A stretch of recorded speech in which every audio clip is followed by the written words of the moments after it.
You're here listening to a rabbi because I'm one of the few people that can tell you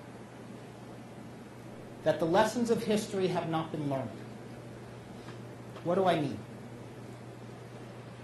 I talked about the disarmament of the Jewish people as a nation. Let me take you on a little walk through one of those courses of history. April 13th, 1928, the Weimar Republic, democratically elected government of Germany, passes the law on firearms and ammunition. The 1928 law was enacted in order to curtail gun violence. There was gang activity, and it was thought that by registering all firearms and restricting firearm ownership, we could reduce street violence and gang activity. What some, to this day, still call common sense gun control. And so all firearms had to be registered to their owners. And there were Jews in Germany who owned guns. Many of them had served as soldiers in World War I, and like many soldiers, they had gone home with their guns. And so they registered their guns. After all, the Weimar Republic was a democratically elected government that, I'll say, ruled peacefully. 1933. There's another election. The Nazis are elected, democratically. They inherit a list of firearms owners from the Weimar Republic. They lawfully take over in March of 1933, and they begin seizing firearms from undesirables, potential political enemies, Jews, Poles, homosexuals, the list goes on.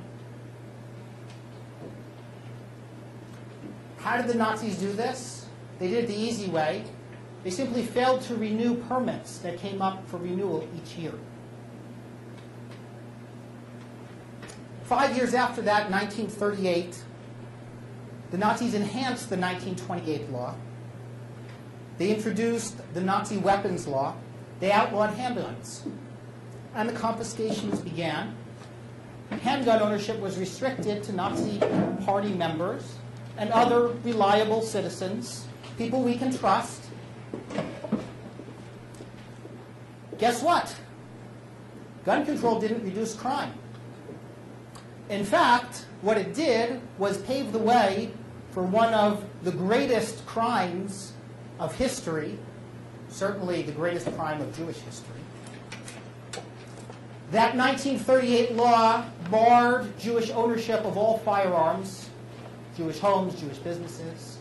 And in fact, 2 weeks prior to Kristallnacht, the night of broken glass, the Nazis went and rounded up all Jewish-owned firearms so that Kristallnacht could come to a disarmed population.